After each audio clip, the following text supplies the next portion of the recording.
여러분 안녕하십니까? 1월 11일 굿모닝 MB 시작합니다. 먼저 오늘의 주요 뉴스입니다. 오늘부터 소상공인을 위한 3차 재난지원금이 지급됩니다. 오늘은 사업자 등록번호 끝자리가 홀수, 내일은 짝수, 모레부터는 대상자 전부 신청할 수 있습니다. 어제 오후 9시까지 코로나19 신규 확진자 수가 432명으로 집계돼 오늘 신규 확진자는 한 달여 만에 500명 안팎일 것으로 예상됩니다. 방역당국은 안정세가 계속되면 다음 주 집합금지 업종의 영업이 가능한 방향으로 검토 중이라고 밝혔습니다.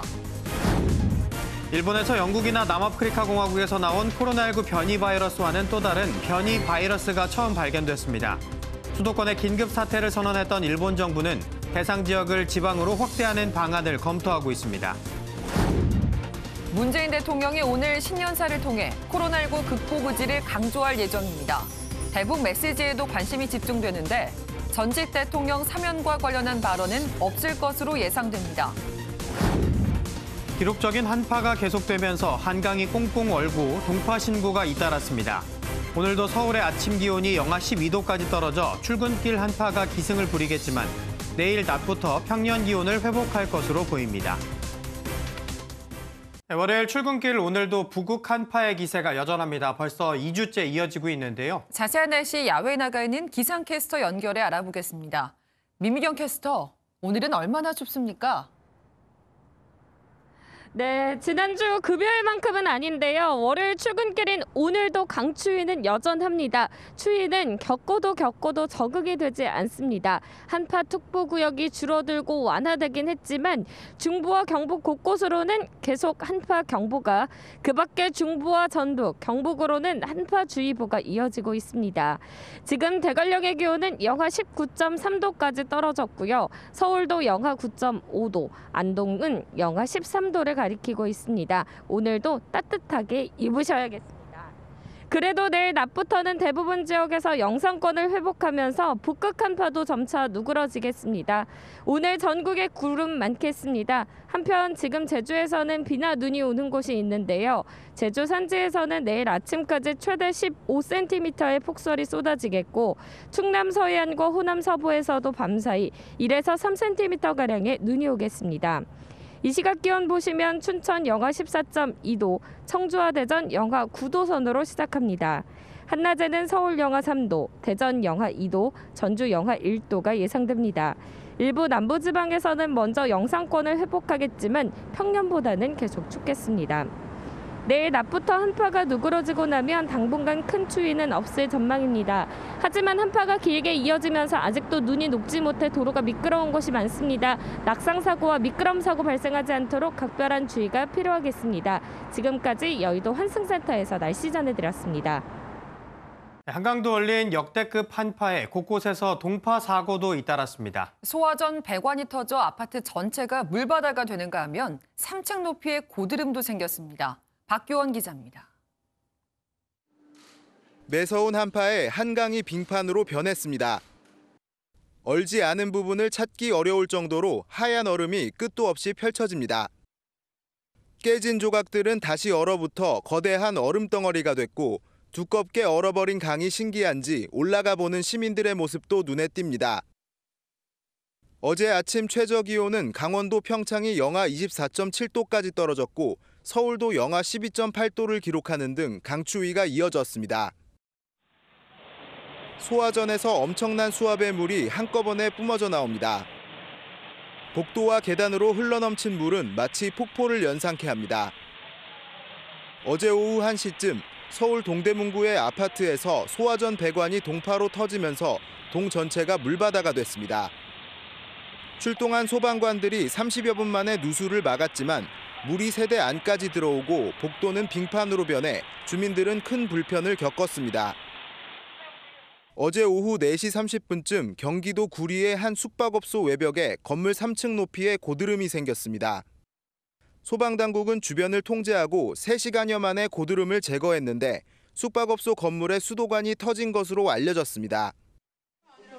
본격적인 한파가 시작된 지난 6일부터 소방당국에 들어온 동파 신고는 5,200건이 넘었습니다.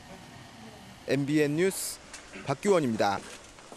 우리나라뿐 아니라 세계 곳곳이 한파로 꽁꽁 얼어붙었습니다. 아열대 기후인 대만에서는 추위로 120명 넘게 목숨을 잃었고 스페인에선 50년 만에 가장 많은 눈이 내렸습니다. 안보람 기자입니다. 흰눈으로 하얗게 덮인 대만의 모습입니다. 모처럼 내린 눈에 상의를 벗은 채 신나게 자전거를 타는 남성도 보입니다. 하지만 갑작스러운 한파는 126명의 목숨을 앗아가기도 했습니다. 한겨울에도 10도 이상을 유지하는 아열대 지역이라 영상 6도에도 피해가 컸습니다. 방송에선 방한용품 사용법에 대한 보도가 이어지는 등 비상이 걸렸습니다. Correct way to activate the heat is to take the pouch and shake it 3 to 5 times. 중국에도 영하 40도 아래의 최강 추위가 찾아왔습니다. 눈이 온 산을 뒤덮었고 바다도 꽁꽁 얼려버렸습니다. 비교적 따뜻한 스페인도 예외는 아니었습니다. 수도 마드리드에는 10년 만에 눈이 내렸는데 무려 50cm.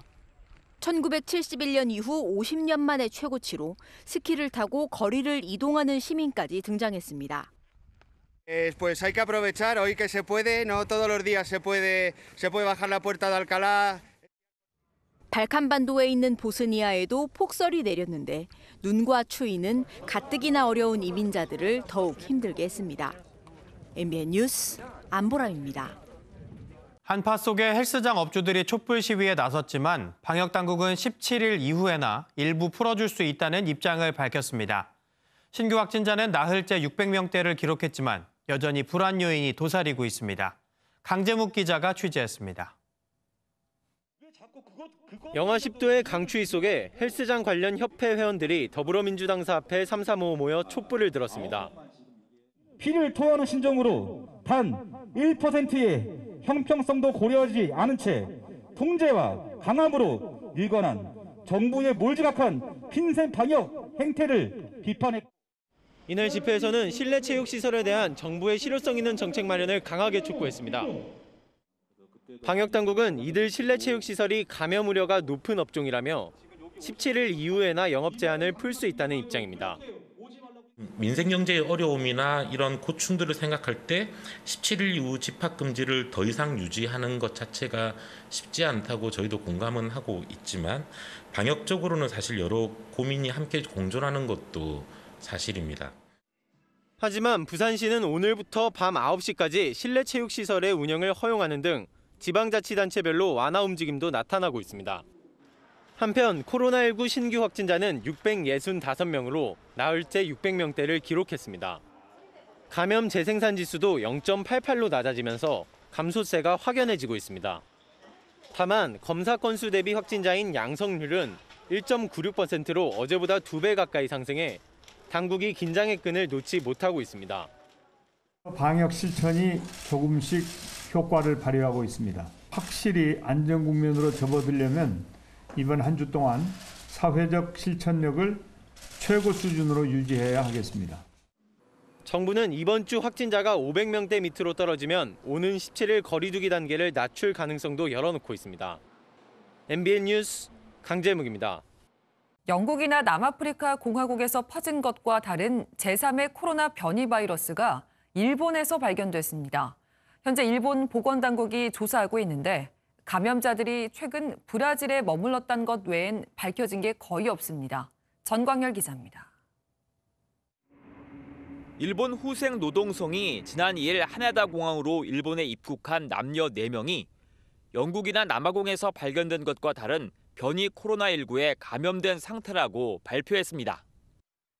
제3의 코로나 변이 바이러스에 감염된 4명은 최근 방역 비상사태가 선포된 브라질 북부 아마조나스주에 머물다 일본에 들어온 것으로 알려졌습니다. 세계보건기구에 새로운 코로나 변이 바이러스가 발견됐다고 보고한 일본 국립감염증연구소는 가시처럼 돋아난 스파이크 단백질 구조에서 영국발 변이와 비슷하지만 감염력이나 중증도, 백신에 미치는 영향은 불분명하다고 밝혔습니다.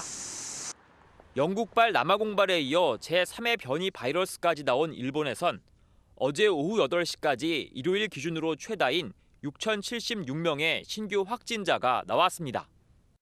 사망자는 4,074명으로 늘어났고 중환자는 852명으로 코로나19 사태 이후 가장 많아졌습니다. 코로나19 상황이 갈수록 심각해지자 일본 정부는 긴급 사태 대상 지역을 도쿄 등 수도권에서 오사카나 교토 등 다른 대도시까지 확대하는 방안을 검토하고 있습니다. 하지만 긴급 사태 이후 첫 주말 수도권 인구 이동이 지난해 4월 1차 선언 때보다 더 늘어난 것으로 조사돼 보다 강력한 봉쇄 정책이 필요하다는 지적이 나오고 있습니다. MBN 뉴스 전광열입니다. 전 세계 코로나19 확진자가 9천만 명을 넘어섰다고 미국 존스홉킨스 대학이 밝혔습니다. 지난달 26일 8천만 명을 넘어선 지 보름 만에 1천만 명이 늘었는데 미국이 약 2,225만 명으로 전 세계 확진자의 4분의 1을 차지했습니다. 한편 미국의 감염병 전문가인 앤서니 파우치 국립알레르기 전염병 연구소 소장은 올해 가을쯤 브로드웨이 극장가에 다시 불이 켜질 수 있다는 긍정적인 전망을 내놨습니다. 네, 북한이 노동당 8차 대회에서 당규약을 개정했습니다. 국방력 강화를 명시하는 등 주로 국방 분야에 중점을 두는 모습인데요. 우리에게는 어떤 영향을 끼칠지 김문영 기자와 함께 자세한 이야기 나눠보도록 하겠습니다. 안녕하세요.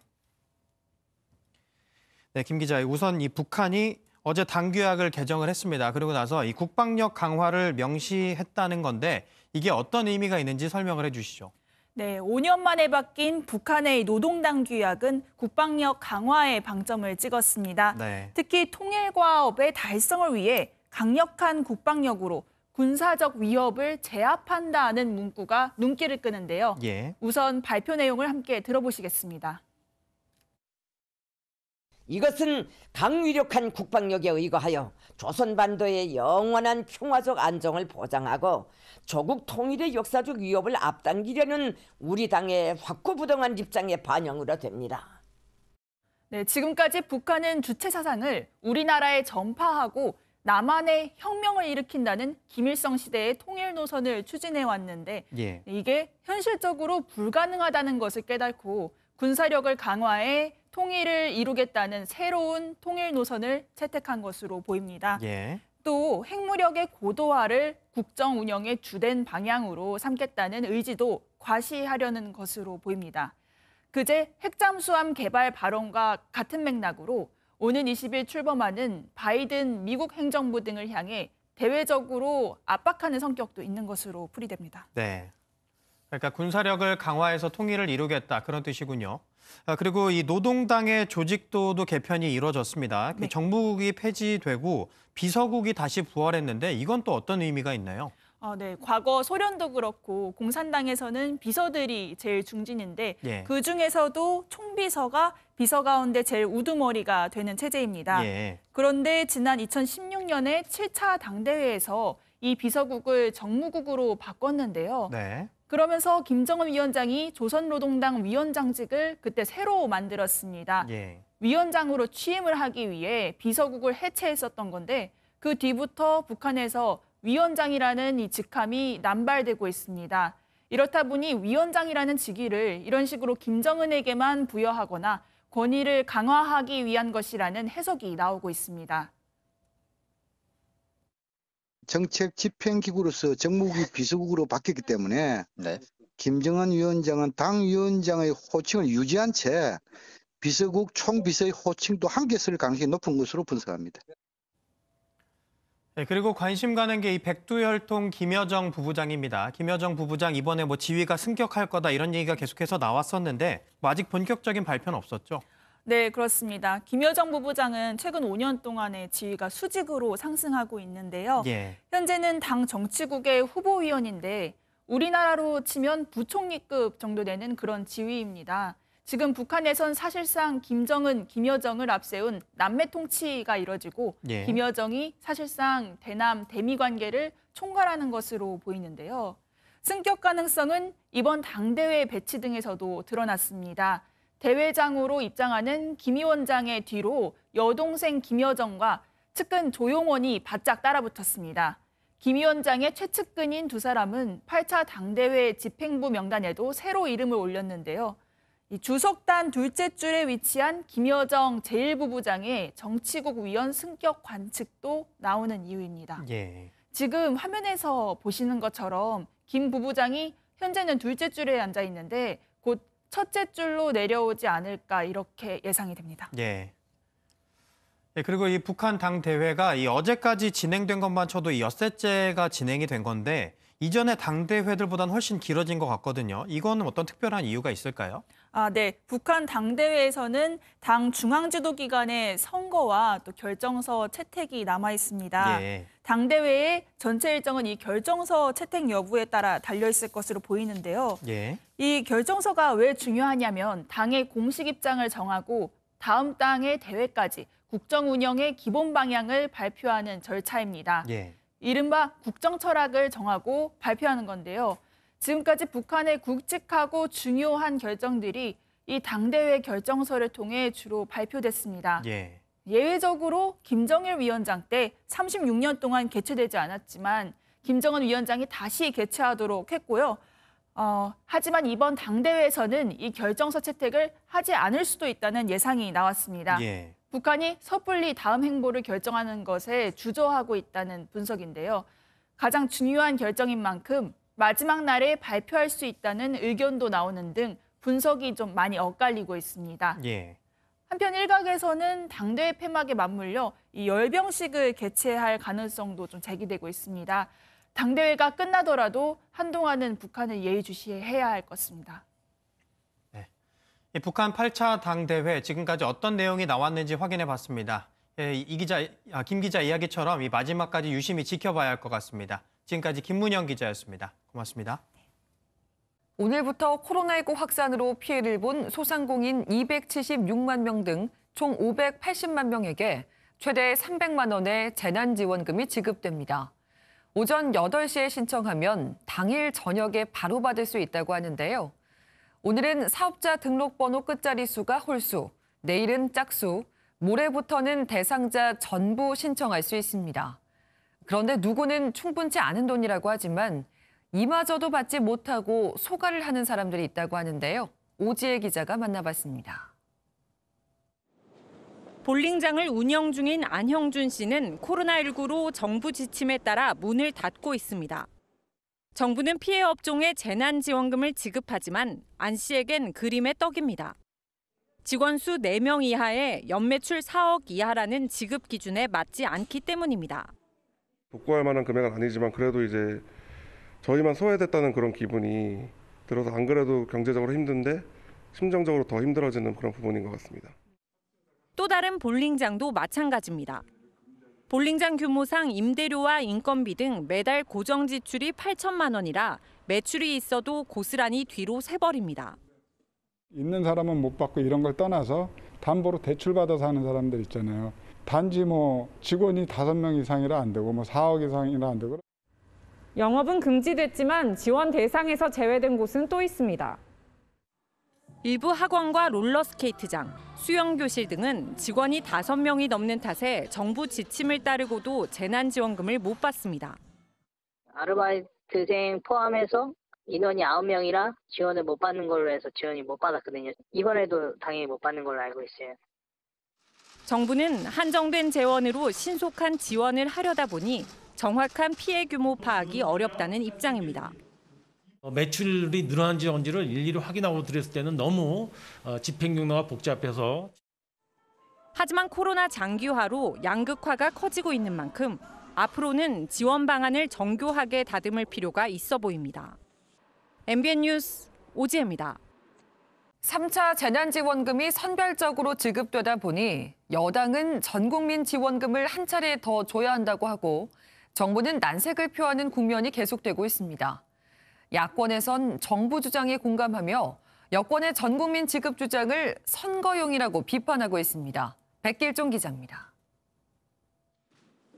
이낙연 더불어민주당 대표가 SNS를 통해 다시 한번 4차 재난지원금 필요성을 언급했습니다. 3차 재난지원금이 충분하지 않을 것이라며 신속하고 유연하게 추가 지원 방안을 준비하겠다고 밝힌 겁니다. 이재명 경기지사처럼 전국민 보편 지급 방식을 언급하지는 않았지만 3차 재난지원금 지급 이후를 미리 대비해야 한다는 뜻을 분명히 한 것으로 풀이됩니다. 하지만 국가재정을 담당하는 정부는 난색을 표했습니다. 얼마 전 정세균 총리가 이재명 지사와 설전을 벌인 데 이어 이번에는 홍남기 경제부총리가 4차 재난지원금 논의는 시기적으로 이르다고 반박했습니다. 홍 부총리는 피해를 입은 계층을 집중 보호하는 게 효과를 극대화할 수 있다며 여권의 전국민 지급 주장에도 선을 그었습니다. 야권은 정부의 신중론에 지지를 표하며 여권을 향한 비판을 이어가고 있습니다. 유승민 전 국민의힘 의원이 이 지사의 보편 지급 주장을 국민을 우습게 하는 조삼모사라고 비판한 데 이어 원희룡 제주지사도 형식적 평등을 주장하며 모두의 표를 얻으려는 의도는 무책임하다고 지적했습니다. 어떤 재원과 설계로 국민에게 지원금이 지급될지 책임 있는 설명 하나 없이 3차도 시작하기 전에 4차를 꺼내는 사람들이 집권 여당입니다.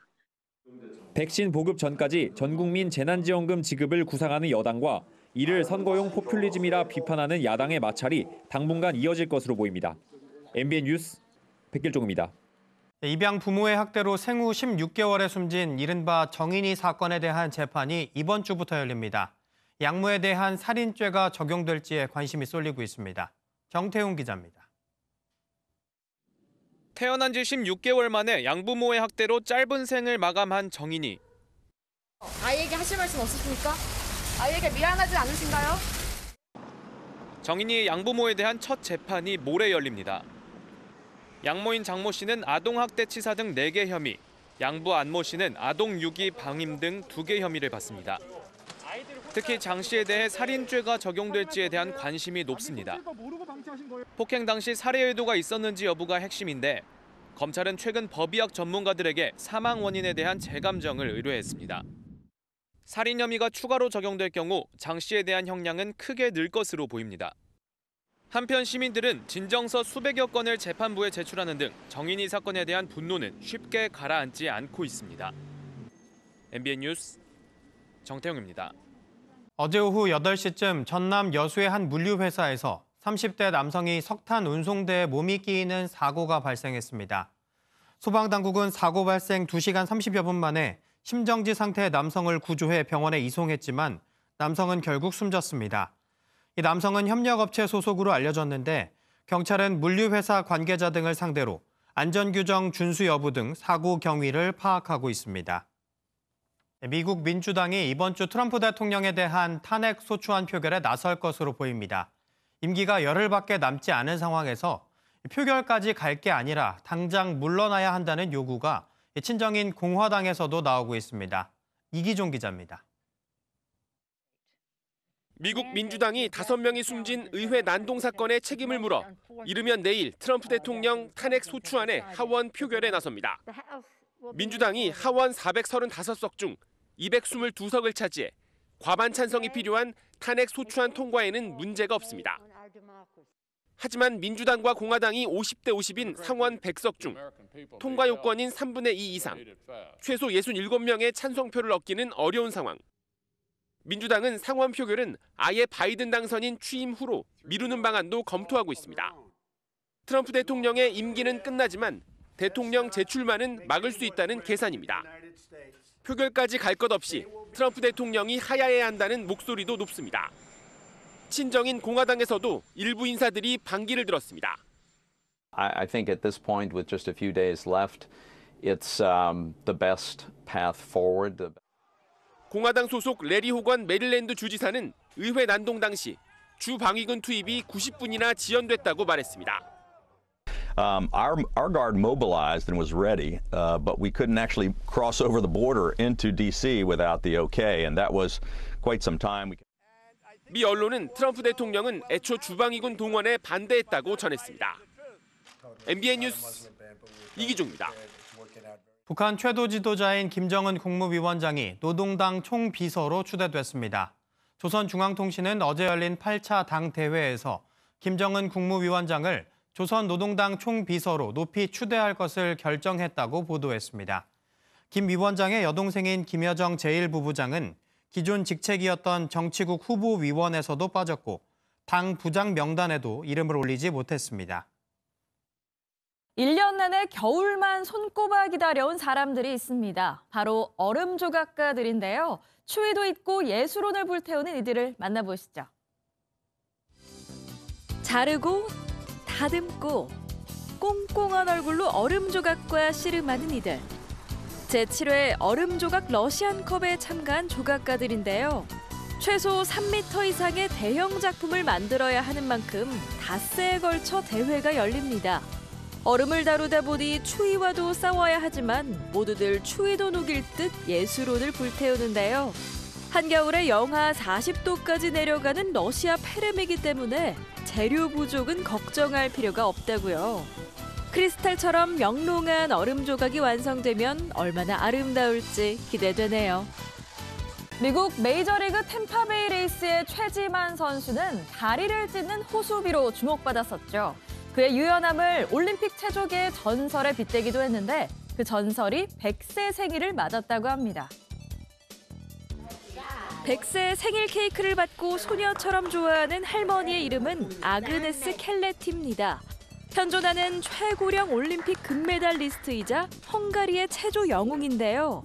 금메달 5개를 포함해 올림픽에서 10개의 메달을 목에 걸었던 올림픽 전설입니다.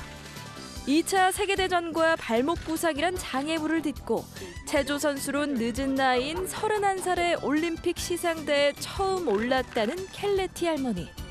할머니의 밝은 미소가 역경을 딛고 신화를 써낸 원동력이 아니었을까 싶네요. 이번엔 제자로부터 아주 멋진 선물을 받은 할아버지가 한 분 있는데요. 그동안 베풀었던 가르침과 사랑을 이렇게 돌려받으시는 것 같네요. 신나게 썰매를 타는 이분은 올해 91세 할아버지입니다. 교사에서 은퇴한 후 갖고 있던 미국 미니애폴리스의 땅 일부를 제자에게 줬는데 제자가 온 마을이 함께 이용할 수 있는 눈썰매장을 만들어준 겁니다. 선생님의 이름을 따 콘클린 힐이라고 팻말까지 세웠는데요. 모처럼의 눈썰매에 90이 넘은 나이에 동심으로 돌아간 것 같았다고요. 안전하고 즐겁게 오래오래 타셨으면 좋겠네요. 지금까지 굿모닝 월드였습니다. 새로운 한 주의 시작 월요일 아침입니다. 벌써 2주째 강추위가 이어지고 있습니다. 월요일 출근길도 정말 따뜻하게 입고 나오셔야겠습니다. 추위는 아무리 겪어도 적응이 되지 않죠. 지금 한파특보는 많이 줄어들고요. 완화되었지만 여전히 중부와 전북, 경북에서는 한파특보가 이어지고 있습니다. 지금 대관령의 기온은 영하 19.4도, 서울 영하 9.1도, 안동은 영하 12.9도까지 떨어졌습니다. 오늘 낮에도 서울 영하 3도에 머물면서 종일 춥겠습니다. 그럼 이번 추위는 언제 풀릴지 많이 궁금하시죠? 내일 낮부터는 대부분 지역에서 영상권을 회복하겠고요. 북극 한파도 점차 누그러들 것으로 보입니다. 오늘 전국에 구름 많겠습니다. 한편 지금 제주에서는 비나 눈이 오는 곳이 있는데요. 제주 산지에서는 내일 아침까지 최대 15cm의 폭설이 쏟아지겠고요. 충남 서해안과 호남 서부에서도 밤사이 1에서 3cm가량의 눈이 오겠습니다. 자세한 현재 기온 살펴보겠습니다. 춘천 영하 14.5도, 대구 영하 7.5도로 영하권의 추위가 오늘도 나타나고 있습니다. 한낮에도 서울 영하 3도, 대전 영하 2도, 전주 영하 1도가 예상됩니다. 일부 남부지방에서는 오늘 먼저 영상권을 회복할 것으로 보이지만 여전히 평년보다는 계속 춥겠습니다. 내일 낮부터는 한파가 풀리고 나면 당분간 큰 추위는 없겠습니다. 하지만 여전히 도로 곳곳에서는 눈이 얼어붙어 빙판길을 이룬 곳이 많습니다. 주머니에 손을 넣고 걸으신다면 낙상사고 시 부상 위험이 큽니다. 걸으실 때는 반드시 주머니에서 손을 빼고 걸어주시고요. 운행 시에는 서행 운전해주셔야겠습니다. 지금까지 여의도 환승센터에서 출근길 날씨 전해드렸습니다.